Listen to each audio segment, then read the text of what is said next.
Bismillahirrahmanirrahim. Alhamdulillahi rabbil alamin. Wa bihi nasta'in ala umuri dunya waddin.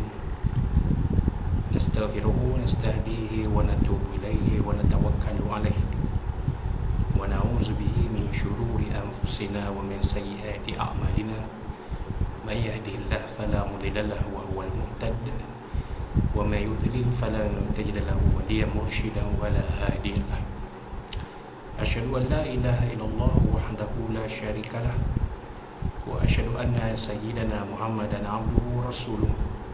اللهم صل وسلم وبارك على هذا النبي الكريم سيدنا وحبيبنا وشفيعنا وزهرنا ومولانا محمد المصطفى وعلى آله وصحبه ومن دعا بدعوته وتمسك بسنته وجاهد في سبيل الله إلى يوم الدين. رب اشرح لي صدري ويسر لي أمري واحلل عقدة من لساني يفقهوا قولي. سبحانك لا علم لنا إلا ما علمتنا إنك أنت العليم الحكيم ولا حول ولا قوة إلا بالله العظيم. اللهم افتح علينا حكمتك وانشر علينا من خزائن رحمتك يا أرحم الراحمين. اللهم أرنا الحق حقا وارزقنا اتباعه وأرنا الباطل باطلا وارزقنا اجتنابه. قال الله سبحانه وتعالى في كتابه العزيز أعوذ بالله من الشيطان الرجيم وإذ قلنا ادخلوا هذه القرية فكلوا منها حيث شئتم رغدا وادخلوا الباب سجدا وقولوا حطة نغفر لكم خطاياكم وسنزيد المحسنين. صدق الله العظيم. وقال نبينا سيدنا محمد صلى الله عليه وسلم خيركم من تعلم القرآن وعلمه أو كما قال صدق رسول الله sallallahu alaihi wasallam. Tuan-tuan, puan-puan, muslim-muslimat sekalian rahimakumullah. Assalamualaikum warahmatullahi wabarakatuh. Amma ba'd. Alhamdulillah, alhamdulillah, pada malam ini, malam 4 Rabiul Akhir 1443 Hijriah, bersamaan 8 November 2021 mesti kita panjatkan setinggi puji dan syukur kepada Allah Subhanahu Wa Taala. Kita sekali lagi bertemu di dalam kuliah maya kita pada malam ini membicarakan isi kandungan kitab tafsir Ibrul Athir yang disusun oleh Tuan Guru Al-Fadhil Ustaz Tuan Haji Ahmad Sunhaji bin Muhammad Ar-Riyawi Al-Penganyangati Ar-Riyawi rahimahullah ta'ala. Yang mana kuliah kita ni telah berjalan sebenarnya, tapi tertangguh disebabkan perintah kawalan pergerakan yang bermula pada tahun lepas, pada bulan Mac, pertengahan bulan Mac tahun lepas. Jadi kuliah kita yang terakhir ialah pada bulan Mac 2020 yang lalu, dan kita ambil keputusan untuk teruskan kuliah ini secara maya kerana kita sedia maklum bahawa banyak surau, terutamanya surau yang terpaksa menangguhkan kuliah-kuliah pengajian sehinggalah ke hari ini, terutama surau-surau yang jemaahnya tidak begitu ramai, maka mereka terpaksa menangguhkan kuliah pengajian, kuliah pengajian sehinggalah ke hari ini, sehinggalah ke waktu ini. Maka kita teruskanlah kuliah pengajian ini secara maya, dan yang mana sebelum ini kita telah meneruskan pengajian kitab hadis 40 peristiwa akhir zaman, hadis 40 Al-Matan Al-Arba'in Imam Nawawi rahimahullah ta'ala. Dan kali ini kita mengupas isi kandungan kitab tafsir Ibrul Athir. Jadi ayat yang terakhir kita bincangkan pada tahun lepas, kuliah kitab ini tahun lepas, bulan Mac tahun lepas, saya setakat ayat ayat 57 surah Al-Baqarah muka surat 93. Ya, maka kita teruskan dengan membicarakan isi kandungan ayat Al-Quran, ayat yang seterusnya, iaitu ayat yang seterusnya, ayat 58 surah Al-Baqarah. Yang dalam kitab buku ini, dalam kitab ini pada buku surat 93. Allah SWT berfirman, A'udzubillahi minasyaitonirrajim, wa idh qulna adkhulu hadhihi al-qaryata fakulu minha haitsu syi'tum ragada wadkhulul baba sujada wa qulu hittatun naghfir lakum khatayakum wa sanazidul muhsinin. Surah Azim mafhumnya. Dan ketika kami ni Allah SWT berkata, masuklah kamu ke dalam negeri ini Baitul Maqdis. Jadi ayat ini ya, bila disebut, dan ingatlah ketika kami berkata, ingatlah wahai Muhammad, ya, Nabi Muhammad SAW, tatkala kami berkata kepada Bani Israel, ya, kerana ayat ini adalah berkaitan dengan Bani Israel, ya, maka ingatlah wahai Muhammad tatkala kami berkata kepada mereka pada zaman Nabi Musa AS.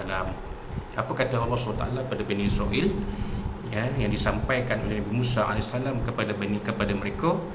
Apa dia? Udkhulu hadhil qaryah. Masuklah kamu ke dalam negeri ini. Qaryah di sini negeri. Qaryah dalam bahasa Arab bermakna kampung. Qaryah dalam bahasa Arab, ya, bahasa Arabnya qaryah, bahasa Melayunya kampung.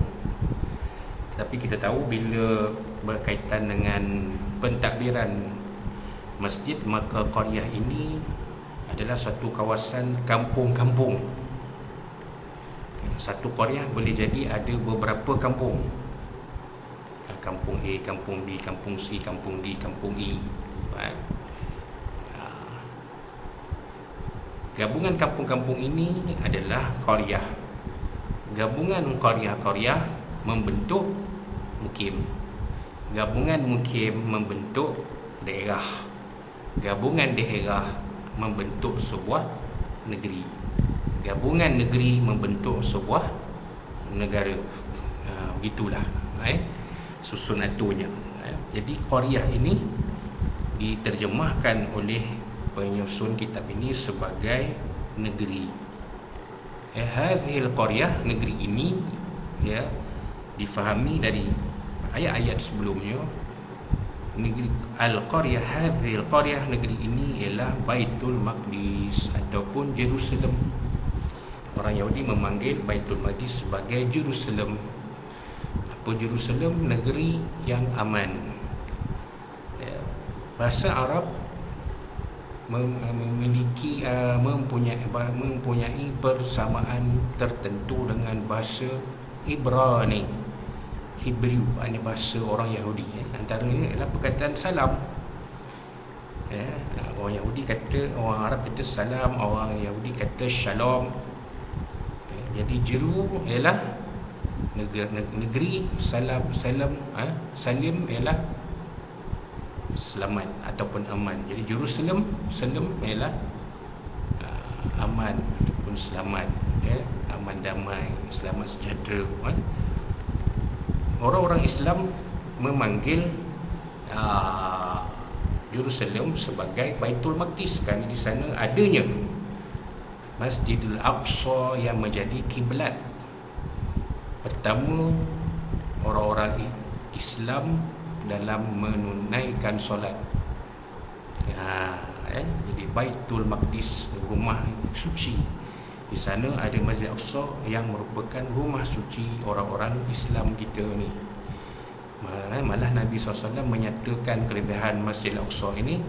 Semayang di Masjid Aqsa menyamai 500 pahala semayang dalam Masjid Aqsa, menyamai pahala bersemayang di masjid lain 500 kali ganda. Hanya, ya, diatasi oleh Masjidil Haram 1000, Masjid Nabi 1000, kan? Jadi Masjid Al-Aqsa itu adalah rumah suci untuk orang-orang Islam kita. Maka tempat beradanya Masjid Al-Aqsa itu dinamakan sebagai Baitul Maqdis. Wa idh qulna nadkhulu hadhihi al-qaryah. Dan ingatlah kamu wahai Muhammad tatkala kami berkata kepada Bani Israel, masuklah sekalian kamu ke dalam negeri ini. Perintah Allah.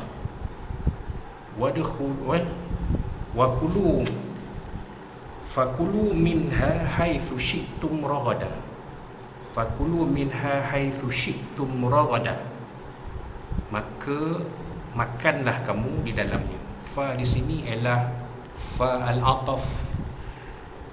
Apabila berlaku satu perkara, maka diteruskan dengan satu perkara yang lain. Bila dah masuk negeri Baitul Maqdis ni, maka apa yang perlu kamu buat? Makanlah. Fakulu, makanlah kamu sekalian. Haitsu syi'tum ragada. Di mana-mana kamu jumpa makanan, di dalamnya. Ragada. Ragada ini hal perbuatan makan tu. Sebab itu dia dibaca bari atas. Ragada hal perbuatan halatul akli. Hal perbuatan makannya orang-orang Bani Israel dalam Baitul Maqdis itu. Apa-apa makanan yang ada di dalam Baitul Maqdis itu, makanlah kamu dengan ragada. Pemana ragada? Dengan bersenang-senang. Yakni sebagaimana yang kamu kendaki. Maksudnya makanlah. Jangan takut.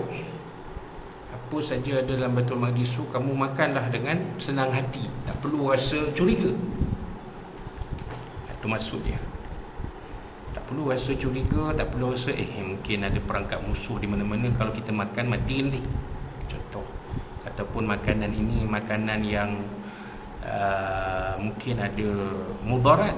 Kalau dimakan boleh kita diserang penyakit yang boleh menyebabkan sakit dan mati. Yang sakit yang membawa hingga kematian. Jadi kata Allah SWT perintah kepada Bani Israel ini disampaikan oleh Musa AS ni, masuklah kamu dalam negeri Baitul Maqdis ini. Dan bila masuk ke negeri Baitul Maqdis ini, apa saja makanan yang ada di sana, kamu makanlah dengan senang hati.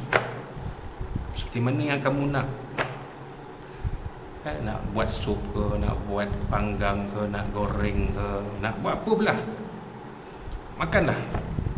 Jangan kamu rasa ragu-ragu dan bimbang. Itu maksud dia. Kemudian wadkhulul baba sujada. Dan masuklah kamu ke dalam pintunya dengan tunduk. Masuklah ke dalam pintu kota Baitul Maqdis ini dengan tunduk. Maksud tunduk ni dengan penuh kehormatan. Dengan penuh kehormatan. Maksudnya dengan penuh tawaduk. Jangan masuk ke dalam negeri Baitul Maqdis ini dengan lagak samsing, lagak penjajah, lagak orang jahat-jahat. Bagaimanakah orang samsing masuk? Cuba tengok filem 6 Jahanam. Macam mana mereka masuk ke merompak, mencuri, merompak, membunuh dan merogol. Bahasa Piramli bagus sebenarnya. Mencuri, merompak, membunuh dan merogol. Mencuri, kalau ada yang mampu diambil dengan mudah, curilah. Merompak, kalau perlu kekerasan, kita rompak harta orang kampung ataupun orang di bandar sesuatu tempat. Membunuh, kalau masa merompak terpaksa membunuh, kita akan membunuh. Dan merogol.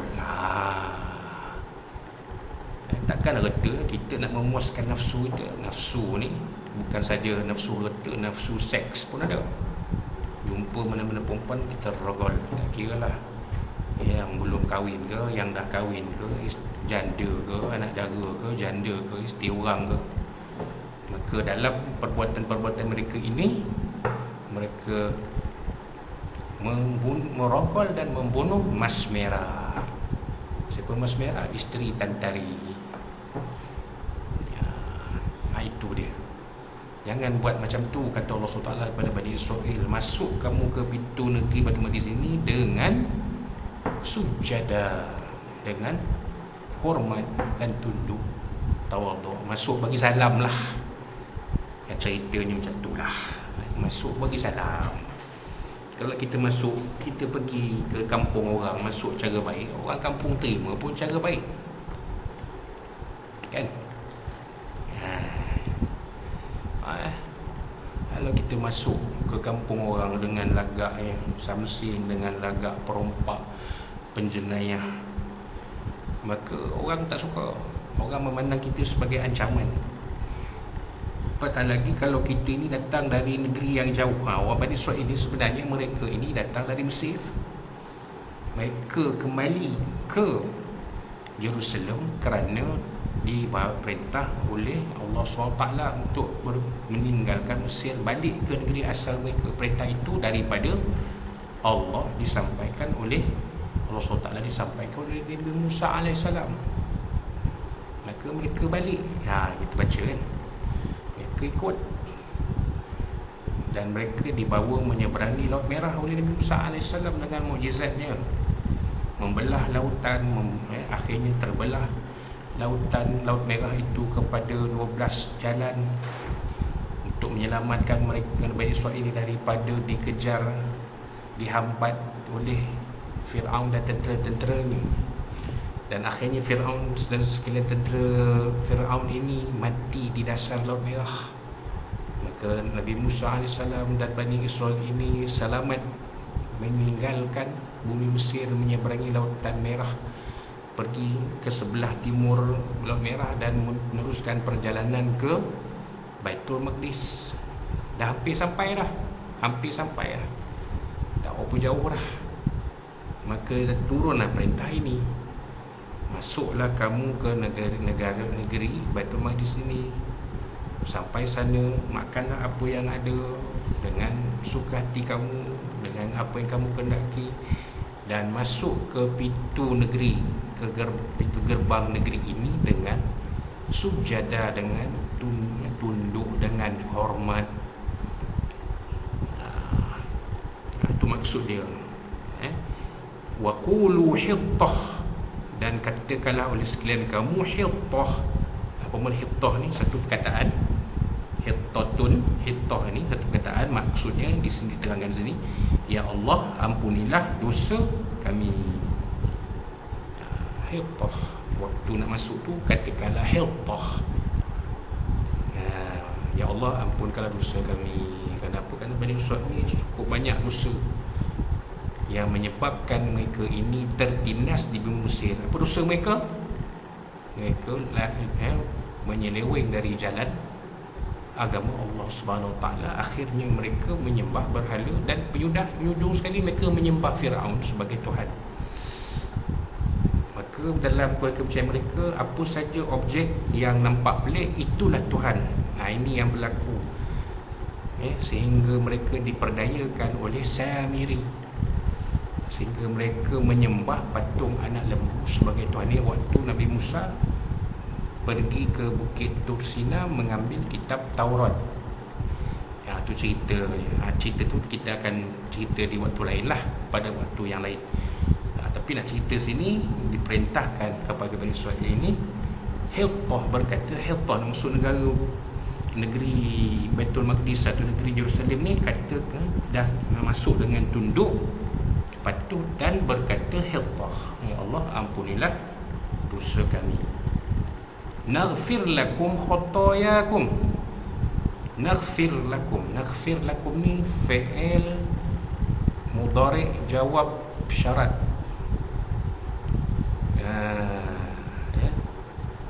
Jawab syarat, maksudnya bila Bani Israil ini diperintah Allah Ta'ala berkata, Ya Allah, ampuni dosa kami. Hittah ni, bila kata hittah, maka apa yang berlaku? Sebagai menjawab kondisi yang Allah Ta'ala beri. Kalau kamu buat benda ni semua, naghfir lakum khataya, pasti kami akan ampuni sekalian kamu, dosa-dosa kamu. Buat 4 benda ni. Masuk negara Baitul Maqdis, makanlah apa-apa di sana yang kamu kenaki dengan baik. Yang ketiga, masuk dengan perasaan tunduk, hormat, dan berkata hittah, ya Allah, ampuni dosa kami. Maka Allah Ta'ala akan ampunkan dosa mereka. Dosa yang mereka menyembah selain Allah selama ini, Allah Ta'ala ampunkan dosa mereka. Dosa mereka mengikut tipu daya sendiri, Allah Ta'ala ampuni dosa mereka.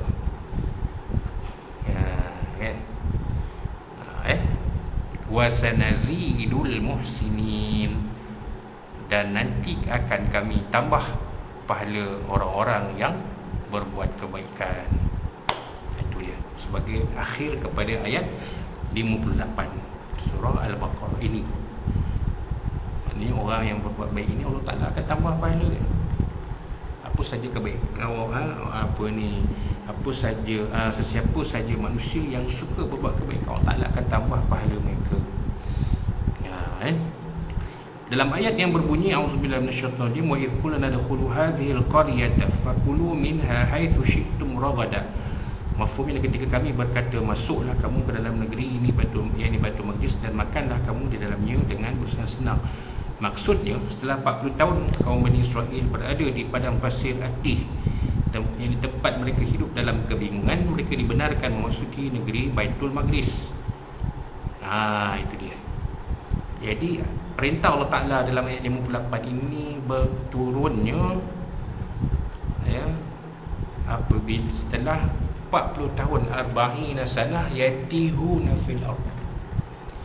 40 tahun Bani Israil ini duduk di padang teh itu, tersadai di sana. Yatihuna fil ardh di sini bermakna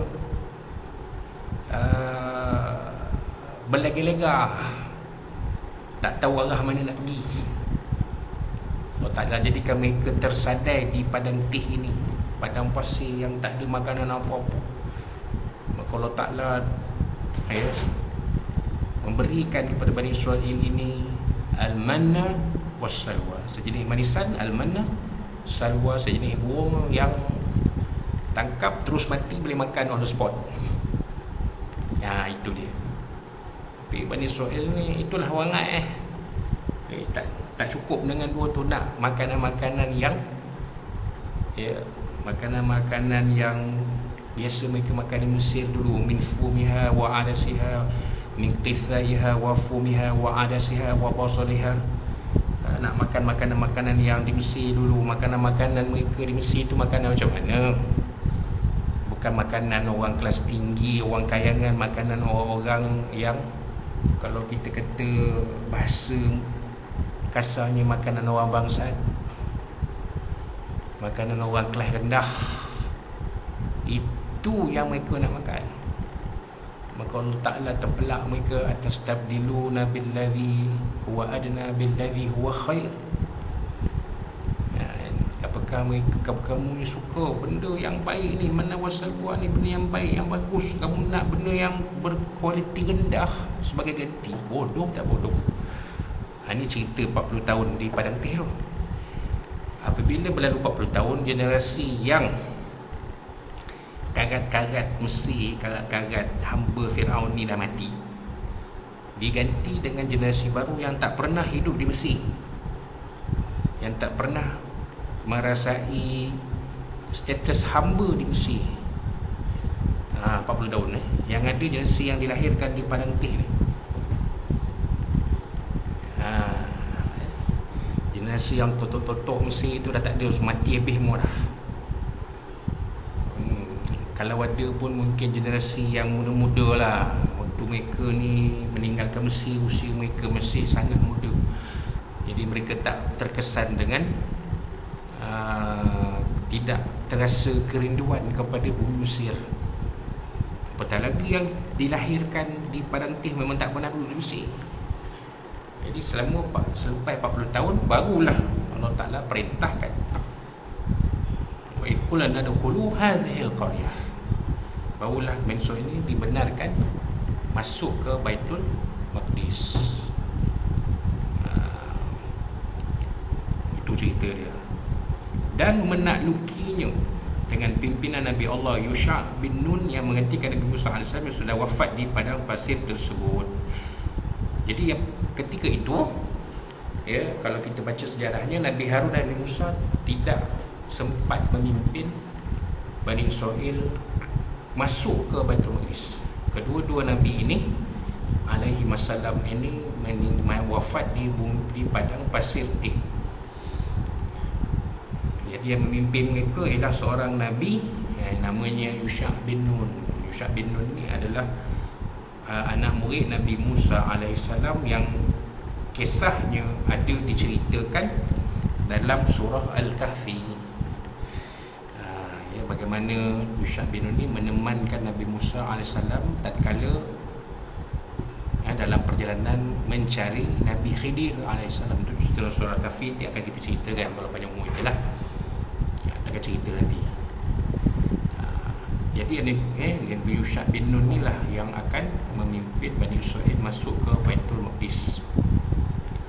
Kemudian dilanjutkan, wadkhulul baba sujada, dan masuklah kamu ke dalam pintunya dengan bertunduk, ini rendah diri, berterima kasih, mensyukuri Allah Subhanahu wa taala. Jadi bila masuk ke negeri Baitul Maqdis ini, masuklah dengan tunduk, hormat, rendah diri. Masuk dengan cara orang yang ingin berkawan,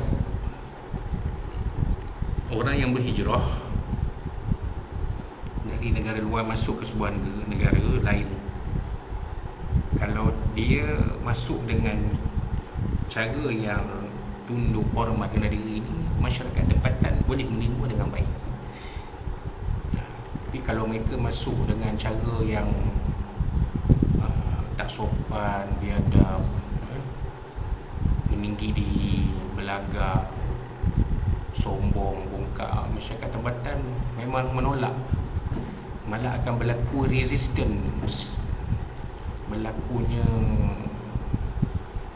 penolakan dengan cara kekerasan. Macam yang berlaku di benua Amerika bila penjajah Spanyol masuk dan Portugis masuk ke benua Amerika Selatan dan Amerika Tengah, Amerika Utara. Dengan cara kekerasan mereka menghadapi penentangan dari orang-orang Indian dalam benua Amerika. Ikut tempatlah. Kalau di Amerika Utara, orang-orang Red Indian, Cherokee, Mohawk, Apache. Kalau di Amerika Tengah, di Mexico, Aztec. Kalau di Amerika Selatan, orang-orang Indian, Inca. Maka berlaku penentangan. Tapi kalau mereka ni masuk dengan cara baik, bukan menjajah sesebuah negara, nescaya orang-orang tempatan, suku-suku kaum tempatan di Amerika ni boleh menerima mereka dengan baik. Tapi apa yang berlaku, sudahlah, mereka masuk cara kasar, mereka rampas tanah orang-orang masyarakat tempatan dan mereka bunuh masyarakat tempatan ini, mereka perangi. Dan yang lebih teruk lagi, mereka menggunakan media menggambarkan suku kaum tempatan Indian ini sebagai orang jahat. Kalau tuan-tuan tak saya tengok filem-filem dan drama-drama cowboy, Wild Wild West, orang-orang Indian selalu digambarkan jahat, suka melanun, menyerang rombongan-rombongan orang-orang kulit putih yang datang membuka tanah. Tengok dalam filem, dalam drama cowboy. Tetapi yang mereka tidak tonjolkan dalam media ialah bagaimana perbuatan jahat mereka membunuh orang-orang Indian itu. Dahlah mereka masuk secara kasar, mereka rampas tanah orang Indian, mereka bunuh orang-orang Indian itu supaya macam jahanam tu lah, mencuri, merompak, membunuh dan merogol. Jelas sekali mereka seluruh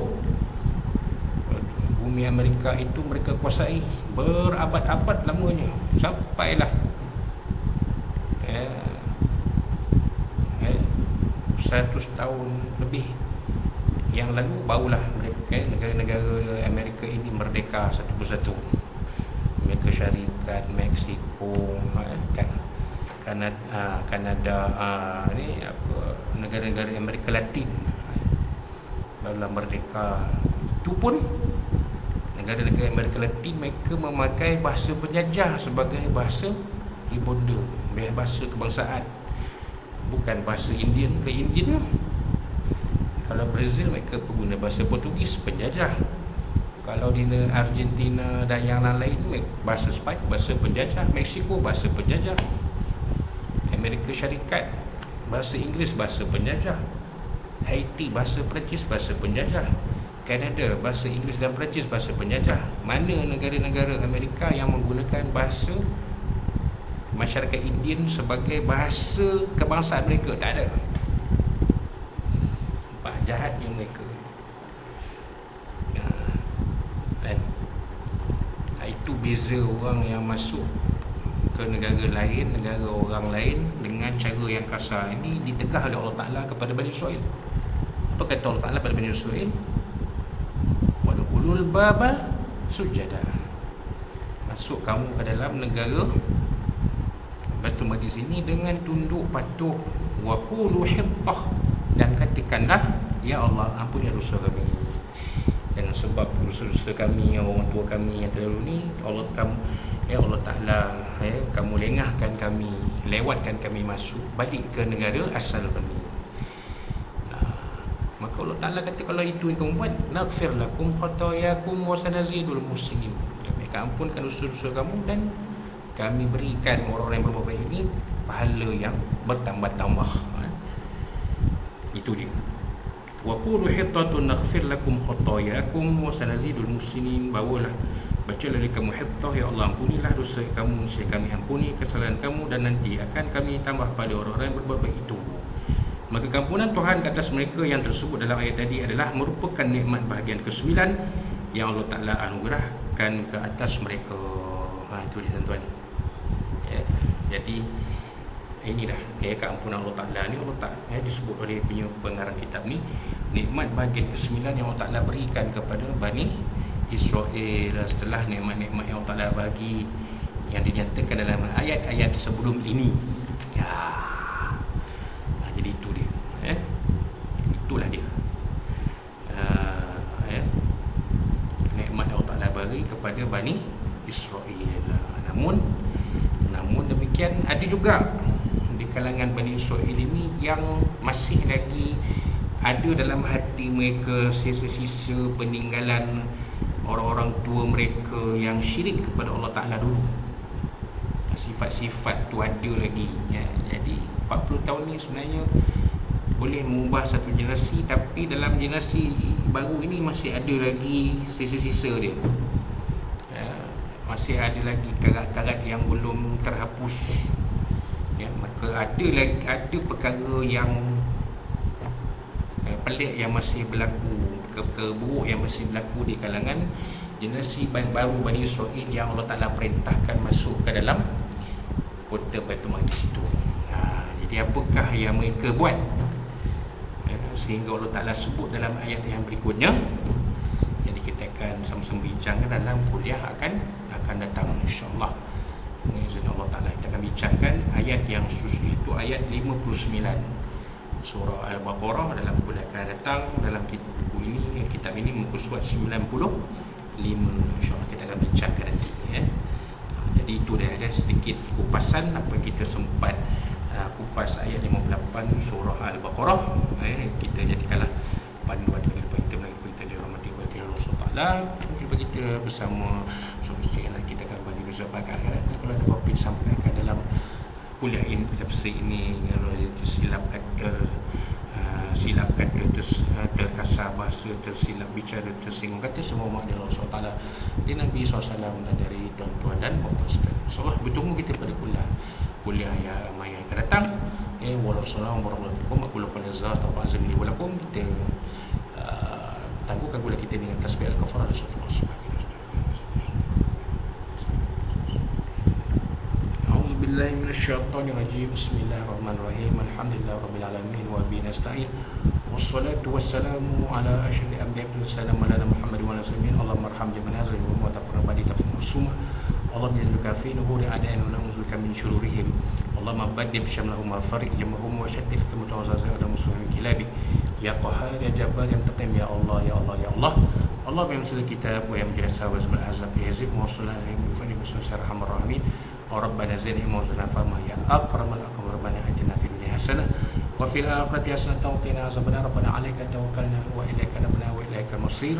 ربنا تقبل منا دعانا ومجلسنا ولمنا ولقاءنا وعملنا في هذه الليلة المباركة من شر ربنا في النار إنك السميع العليم وتب علينا يا مولانا أنت تقبل لنا فيها سكون وتأتنا فيها سلام وآخر دعوانا الحمد لله رب العالمين تقبل الله منكم إنا منكم تقبل بالله التوفيق والسلام عليكم ورحمة الله